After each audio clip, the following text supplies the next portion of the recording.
전성기 오늘 4부 함께합니다. 감성 토크쇼 청춘을 깨워라. 자, 요즘 저출산 문제와 함께 육아 정책에 대해서 개선책이 나와야 한다라는 목소리가 높아지고 있죠. 자, 그런데 지금부터 무려 10년 전에 청년 세대 문제를 다룬 책 88만 원 세대라는 책을 냈던 경제학자 우석훈 박사가 이번에는 희망의 육아 경제학이라는 부제로 오늘 한 푼 벌면 내일 2푼 나가고 라는 정말 절절하게 가슴에 와닿는 제목의 책을 내셨습니다. 늦가기 두 아이 아빠로서의 분투기와 또 육아 정책에 대한 제언을 담고 있는데요.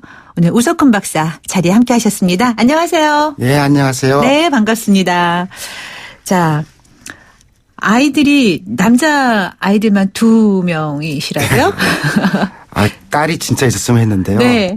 제가 그 아들 삼형제거든요. 네. 낳아보니까 남자애들만 둘 낳아서. 그 마음대로 할 수 없어요. 다른 건 뭐 박사님이 공부 잘하셔서 박사님 되셨지만 딸아들은 마음대로 못 낳죠? 3명 낳을 생각도 있었는데요. 네. 저희 아내가 남자만 딱 둘 나오는 거 보고서 포기하더라고요. 네. 또 나서 만약에 또 아들이면 어우 너무 힘들죠. 물론 다 키워놓으면 뿌듯하다고는 하더라고요.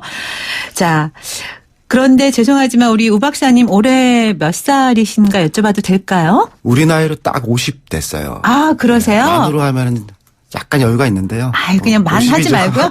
사람들은 나이 들수록 만 나이 많이 얘기하더라고요. 그냥 50이라고 하셔도 괜찮아요. 더 젊어 보이시고요. 저희 당신의 전생기 오늘에 딱 맞는 연령이십니다. 자, 그런데 어찌 보면 좀 늦둥이 아이를 두셨다라는 생각이 드네요. 결혼은 많이 늦진 않았어요. 네. 조금 늦게 했는데 결혼하고 아기가 9년 만에 생겼어요. 첫 애가. 그리고 2년은 이제 둘째가 생겼거든요. 일부러 늦게. 아니, 늦게 생겼어요. 아, 네. 어쩔 수 없는 일이었는데, 조금이라도 이렇게 건강하고 그럴 때 애를 낳았으면은 네. 좀 낫을 텐데, 네.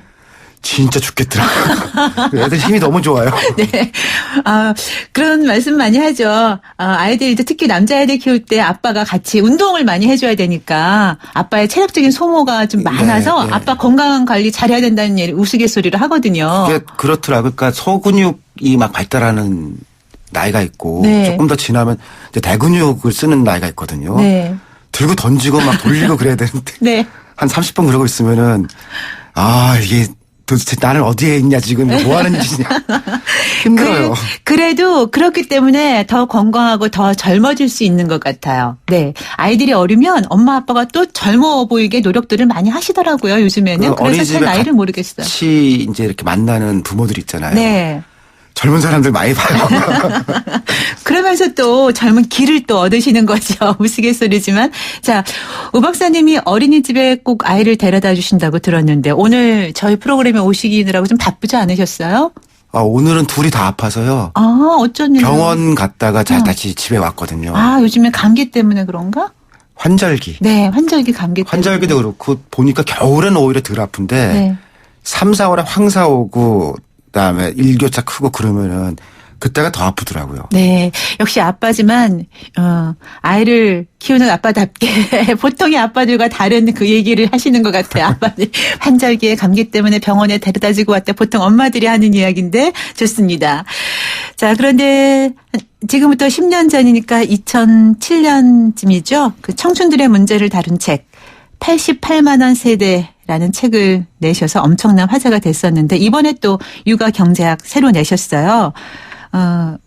오늘 한 푼 벌면 내일 2푼 나가고라는 책도 내셨는데 전에 썼던 그 88만 원 세대 청년들이 지금 이제 우 박사님보다 나이는 좀 어릴 수 있겠지만 아무튼 결혼하고 아빠가 된 분들도 많이 있을 것 같아요. 지금 딱 요 30대 초중반이 그때 제가 이제 봤던 20대들이었거든요. 네.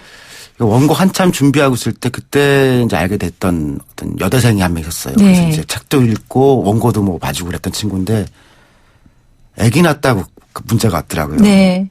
보니까 딱 그 나이더라고요. 네. 그런데 우 박사님께서 이제 10년 전에 88만 원 세대라는 책을 썼을 때는 이제 아이가 없을 시기였잖아요. 30대 중후반 정도 됐는데 네.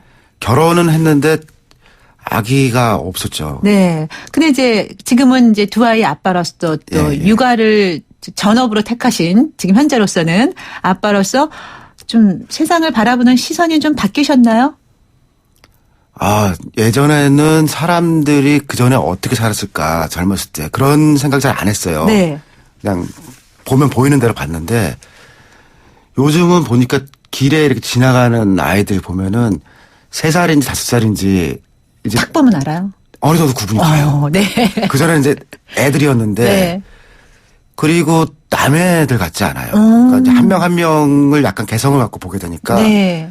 그게 조금 지나니까 제가 만나는 사람들도 야, 이 사람도 옛날에 귀여웠을까 어렸을 때. 네네네. 그러니까 이제 좀 어린 시절 그런 게 조금은 보이는 것 같아요. 네. 그래서 참 부모님이 귀한 거 먹었을 텐데 이 사람 왜 이럴까 하기도 하고 지금 이 정도면 어렸을 때 얼마나 귀여웠을까. 그러니까 한 3, 40년 같은 거를 계속 생각을 해보게 되더라고요. 조금은 더 긍정적으로 더 따뜻한 마음이 더 많이 가는 방향으로 좀 사람을 보는 관점이 달라지신 것 같네요. 따뜻한지는 모르겠고 네. 세밀해진 것 같긴 하고. 세밀해진 거. 좀 감성적으로 되신 것 같네요. 그런데 이번에 그 내신 책이 오늘 한 푼 벌면 내일 2푼 나가고 저는 그래서 이게 가슴에 딱 와닿고 이 내용이 굉장히 궁금했어요. 그런데 부제를 보니까 희망의 육아 경제라고 돼 있더라고요. 약간 좀 서로 약간 좀 맞지 않는 것 같기도 하고 제 느낌에는. 아니 근데 한국에서 육아는요. 네. 진짜로 한 푼 벌면 2푼 나가는 구조예요. 네. 그러니까 정말 돈 많은 한 상위 1%쯤 빼고 나면은 없으면 없는 대로 있으면 있는 대로 다 쓰게 돼 있거든요. 맞아요. 네. 근데 그걸 다 쓸 필요는 없더라고요. 그러니까 필요 없는 것들을 또 덜고 나면은 그러니까 실속 있게 하면 생각보다 그렇게 돈이 많이 들지 않아도 다 괜찮고 네. 정부가 조금 더 도와줄 여지도 좀 있거든요. 네. 그러니까 어렵긴 한데 이게 완전히 절망적인 상황은 아니더라고요. 네. 조금 더 아이를 낳아도 괜찮다라고 생각할 수 있는 상태로 갈 여지가 있는 거죠. 그렇습니까? 근데 요즘에는 너무 이제 힘들다라고만 생각을 해서 결혼도 늦추고 아이도 좀 안 낳는 경우가 많고 이러잖아요. 그 통계상으로 쭉 추이를 보니까요. 91년도 이후로 첫 번째 아이를 낳는 패턴은 한국에서 변한 적이 없어요. 네. 그 셋째 아이 낳는 패턴도 거의 비슷하고 둘째만 덜 낳는 거거든요. 그러니까 첫째 아이는 결혼하면 대부분 이제 한번 1, 2년 내에 낳고. 예. 네. 그러니까 1년 한 2, 3개월 내에 보통 나요. 대부분 그렇고. 그러니까 이제 출산이 주는 거는 결혼이 준 거죠. 결혼이. 그러니까 일단 결혼한 사람들은 거의 1년 6개월 내에 나요. 평균적으로. 네, 일단 결혼을 하면 확률적으로 낳는 확률이 높다. 자, 본격적으로 그럼 육아 경험담 한번 나눠보겠습니다. 전업 아빠라는 표현이 맞을진 모르겠지만 아예 바깥 일을 중단하신 거예요, 그러면? 다 중단한 건 아니고요. 그 작년 2월, 3월 딱 요맘때 네. 둘째 아이가 폐렴으로 입원을 몇 번을 했어요. 그러니까 뭐 방법이 없더라고요. 그 엄마랑 애는 병원에 있고 큰 애는 또 어린이집에 가야 될 거 아니에요. 그리고 아침에 어린이집 데려다 주고 네. 병원에 가서 이제 뭐 이것저것 사다 주고 좀 쉬다가 보면 저녁 때 어린이집 데리고 오고 그다음 저녁에 한 번 더 가서 이제 뭐 옷 갖다 주고 그걸 뭐 한두 달 하고 나니까 뭐 선택의 여지가 없어요. 그 다른 일을 못 하겠더라고요. 그래서 집에서 조금씩 할 수 있는 흔히 말하는 그 알바라고 그러잖아요. 네. 그런 거 정도 하고 뭐 출퇴근하거나 시간을 정해놓고 하는 일을 할 수가 없어요. 이게 언제 애가 병원 갈지 모르니까 약속을 할 수가 없는 거예요.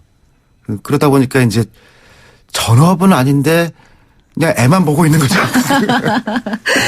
그래서요. 근데 혹시 이제 아내 되시는 분이 뭐 일을 하시나요? 그때 애 아플 때는 저희 아내도 이제 퇴직을 했어요. 육아 때문에? 네, 방법이 없는데 그러다가 여름부터 조금 준비를 해서 연말부터는 이제 일을 시작했거든요. 네. 그럼 지금 이제 아내분은 일을 하시고. 예. 그러니까 제가 바뀌셨구나. 조금 더 애를 봐야 이제 아내도 취업 준비도 하고 네. 뭐 자료도 보고 그러니까. 네. 그럼 이 대목에서 한 가지. 사실 저도 이제 한창 아이 키울 때는 뭐 부모님한테도 이제 맡기기도 하고 뭐 이것저것 다 해보다가 결국은 직장을 포기한 케이스거든요. 그러셨나요? 저도 오래전 일이지만 그때는 지금보다 상황이 더 안 좋았죠. 네, 저희 어머니가 초등학교 선생님이었는데 네. 제가 2월 12일 날 낳았거든요. 네. 근데 3월 1일 날 발령이 나서 초등학교 1학년 담임선생 했다는 거예요. 네. 그때 여기서 했으면은 네. 제일 좋은 직업이라고 그럴 텐데 그래도 예전에는 안 그랬죠. 한 달도 못 쉬고 3, 7일 지나자마자 그냥 가신 거네요. 네, 그러셨어요. 네. 저도 그래서 그때 이제 일을 그만둔 게 두고두고 마음에 항상 남아 있어요. 그게 아쉬움이. 그러시겠죠. 예. 네. 그러다가 이제 또 새롭게 뭐 이제 다른 일도 하고 그러긴 했지만 그 당시 보면은 이제 합리적으로 봤을 때 대부분의 경우에는 뭐 여자가 이제 뭐 직장을 포기하는 경우가 많고 또 요즘에도 보면은 요즘에는 조금 변하긴 했지만 그래도 돈을 많이 버는 사람보단 돈을 조금 덜 버는 쪽이 이제 좀 포기하는 경우가 좀 많이 있더라고요. 물론. 네, 그게 예. 합리적이에요. 예. 근데 이제 지금 바뀌셨잖아요. 그러면은 아내분이 더 많이 버시나요? 잘 벌었었죠. 아, 잘 벌었어요. 그래서 이제 더 잘 벌라고 지금 바꾸셨어요. 그다음에 그런 건 아니겠지만. 약간 아내가 전문직인데 네. 그 아까 말씀하신 것처럼 여성이 너무 오래 쉬면은 다시 돌아가기 어렵거든요. 맞아요. 저는 쉽지 뭐 않아요. 어차피 망한 인생이라서 아, 왜 그러세요? 조금 늦게 해도 괜찮은 편이라고 생각을 했죠. 네. 그러니까 애 아플 때 저는 뭐 당장 뭘 안 해도 되는 상황이었거든요. 네. 일단 좀 포기하고 네. 애부터 봤죠. 네. 근데 이제 그 당시에 어쩌면 결국 아내가 먼저 직장을 그만둔 케이스잖아요. 예, 예, 저 예. 이제 지나간 일이지만 그때 아내도 많이 힘들어하지 않던가요? 대부분 여자들이 힘들어하는데 사실. 근데 둘째가 태어나면서 네. 이제 숨을 못 쉬었거든요. 그러다 보니까 뭐 방법이 없더라고요. 그리고 또 거기 회사에 좀 일이 있어가지고서 큰애 때는 한 달 육아휴가를 썼는데, 그러니까 1년 육아휴가를 썼는데 둘째 때는 3달밖에 쓸 수가 없었어요. 네. 애는 아프고 뭐 저는 또 바빴고 그러니까 뭐 다른 방법이 없더라고요. 네. 근데 이제 보통 그러면은 두 분이 직장 생활을 하니까 뭐 도우미 아줌마를 뭐 쓴다거나 이런 생각도 많이들 해보긴 하잖아요. 그런 생각은 안 하셨어요? 시도를 해봤는데 네. 큰애 때 너무 많이 울었고 그다음에 이게 돈을 더 달라고 말씀을 하시면 아니 돈을 더 드리면 되는데 네. 진짜 그 친정 아버지 돌아가 그리고 며칠 후에 다시 연락 오는 거예요. 이제 괜찮으셨다고 다시 올 수 있냐. 진짜로 그러더라고요. 그래서 네. 어떻게 할 수가 없더라고요. 그러니까 이제 너무 그게 반복적으로 예, 이제 그러니까 좋은 분을 잘 만나면 괜찮다고 하는데 네. 그러지 못했어요. 그런 부분도 이제 스트레스죠, 사실은. 예. 근데 이제 몸소 이렇게 육아를 체험하다 보면서 느끼는 것 중에 뭐 좋은 것도 있지만 좀 안 좋은 느낌도 있을 것 같아요. 안 좋다는 느낌보다는 좀 힘든 거 아니면 좀 크게 문제점으로 좀 느껴지는 것들. 일단 몸이 힘들고요. 네. 그다음에 생각이 없는 게 아니 몇 시간 그러고 있잖아요. 네. 진짜 아무 생각이 안 들어요. 작년 가을에 가만히 내가 뭘 하고 싶은지 생각해 보니까요. 되고 싶은 것도 없고 하고 싶은 것도 없어요. 네. 그냥 무념무상 그리고 자고 싶다. 너무 힘들어서. 그러니까 그 애를 본다 그러니까 그 할아버지들 중에서 네. 진짜 애를 보고 있는 건 줄 알아요. 네. 그냥 바라보고 있는 거. 애 보는 게 뭐 이렇게 힘드냐. 네. 아니 그게 아니고 이렇게 좀 뭐 기저귀도 갈아줘야 되고 네. 뭐 계속 해줘야 되고 놀아줘야 된다 그러는데 그거를 이해를 못 하더라고요. 네. 그러니까 신경을 곤두세우고 이렇게 둘을 보고 있으니까 심신이 피폐해져요.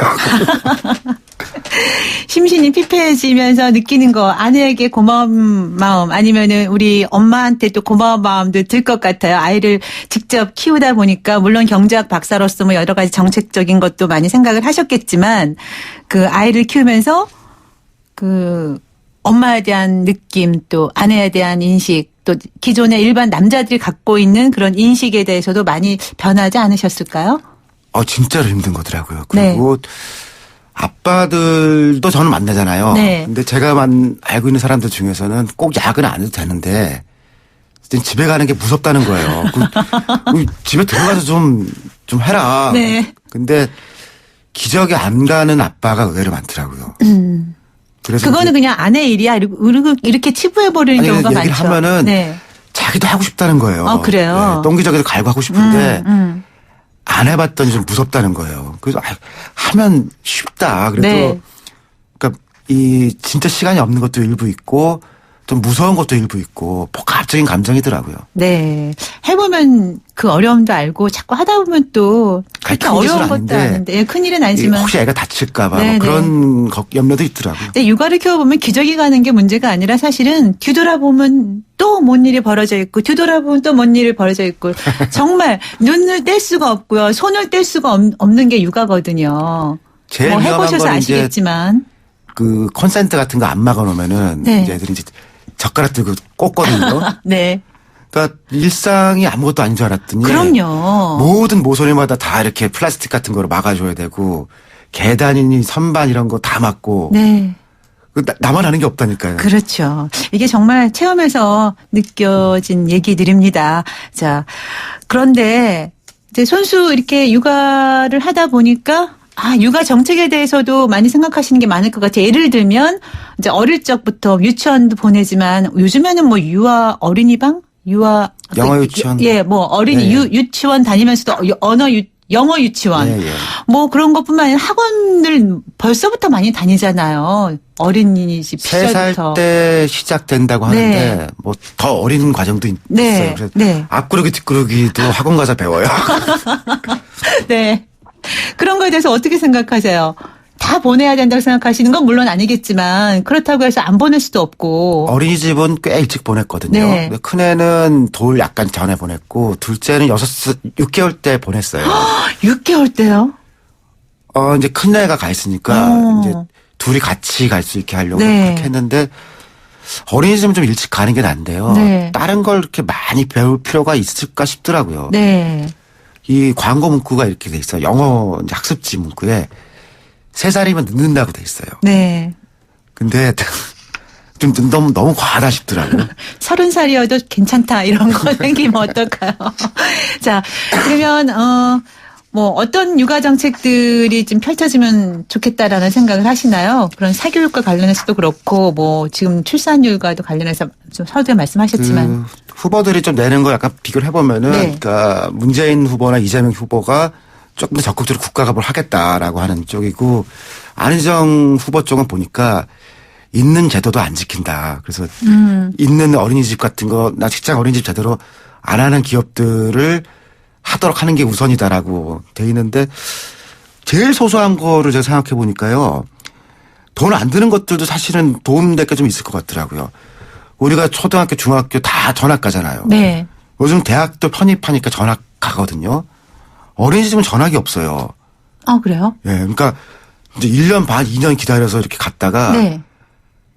거기가 없어진다. 그러면 처음부터 다시 줄을 서야 되거든요. 그러면 그동안에요.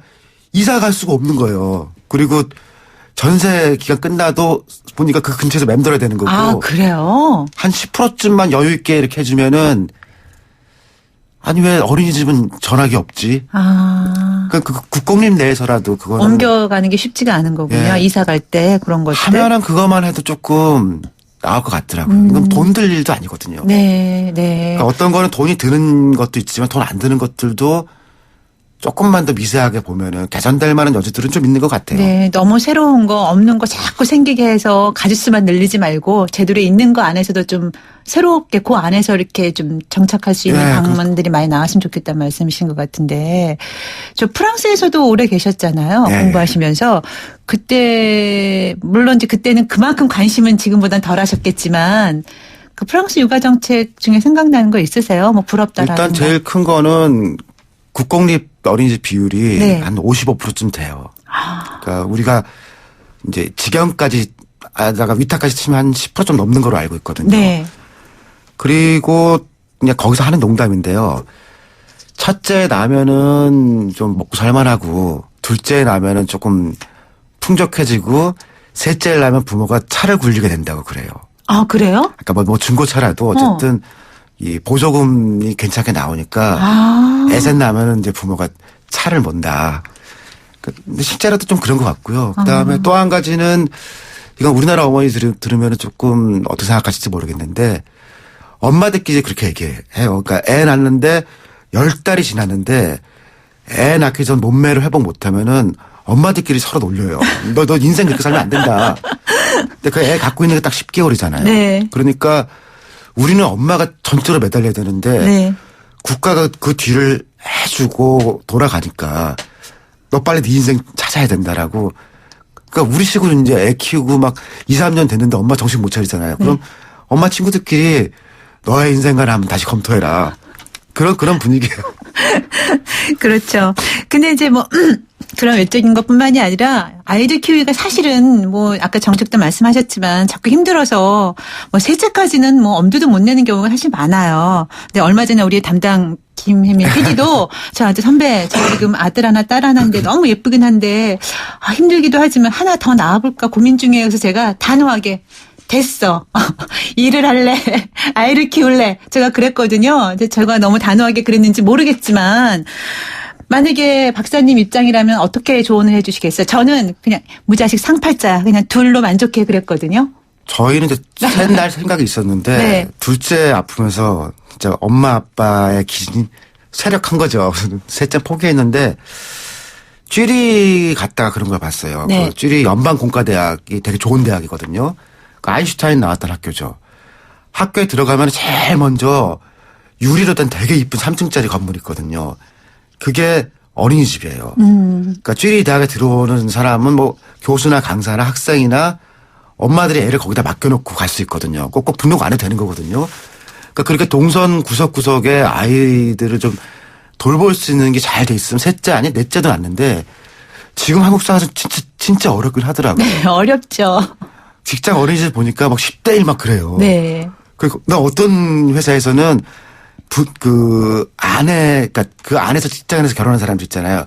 거기가 1순위예요. 네. 그러니까 한 명만 그 회사 직원이면 못 가요.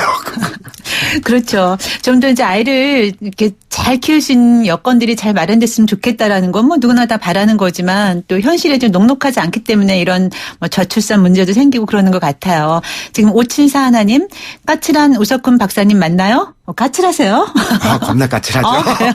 지금 말씀하시는 분위기는 전혀 안 그런데 예전에 팟캐스트도 즐겨 들었었는데 반갑습니다 하셨고요. 0012 쓰시는 분, 우리 아들은 40 넘어 결혼했는데 본인 나이가 많다고 아이를 안 갖는다네요. 손주 보고 싶은데. 자, 요즘에 이렇게 만원이 많아서 늦은 나이에 자녀 본다는 게 걱정인 분들 많은데 우리 박사님은 선배시잖아요. 제가 네. 44살에 아이를 낳는데요. 행복한 때가 더 많아요. 아, 그렇죠. 그러니까 특히 요즘 애가들이 커서 네.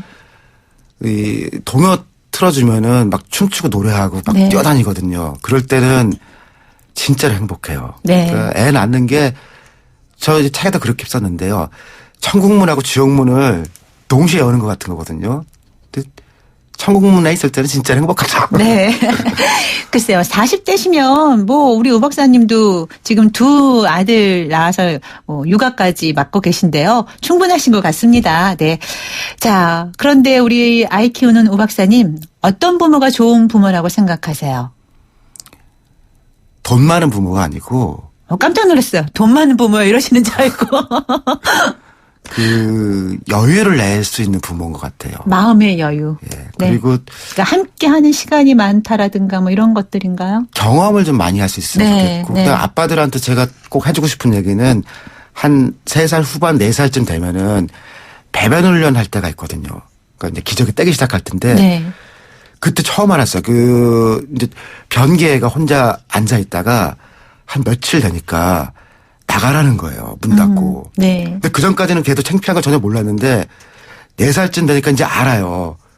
그때 그거를 아빠랑 같이 하는 게 도움이 될 것 같더라고요. 네. 그러니까 자기 비밀을 공유할 수 있는 마지막 나이가 기저귀 떼는 나이더라고요. 네. 그때 문을 닫으면은 평생 안 열어줄 것 같아요. 네. 아, 정말 소중한 말씀 해주셨어요. 함께 하는 게 좋다라는 거. 함께 예, 할 수 있는 마음의 여유가 필요하다는 거. 그것들이 사실은 어릴 때는 모르지만 나중에 커보면 다 부모 입장에서도 아무리 아이들이 커서 속상하게만 하고 그래도 어린 시절이고 행복했던 순간을 떠올리면 다 모든 게 잊혀지거든요. 근데 엄마는 그런 시간을 많이 가질 수 있지만 아빠들은 그렇지 못했기 때문에 오히려 커서 자녀들과 가까워지기가 어려운데 예. 이렇게 육아를 하다 보면 그런 것들이 서로 이어져서 아이들 커서도 아이들하고 좀 이렇게 소통도 더 쉬울 것 같다는 생각이 들어요. 아빠들은. 어쨌든 자녀들하고 비밀을 공유할 수 있는 그런 나이들 때 네. 그런 기억들이 있으면은 평생 같이 행복할 수 있을 거예요. 네, 비밀을 공유하는 걸 많이 해야 되겠습니다. 아빠들도. 자, 오늘 희망의 육아 경제학인 오늘 한 푼 벌면 내일 두 푼 나가고를 펴낸 경제학자 우석훈 박사 모시고 육아 이야기에 대한 이야기 나눠봤습니다. 좋은 말씀 잘 들었습니다. 예, 고맙습니다. 네, 감사합니다.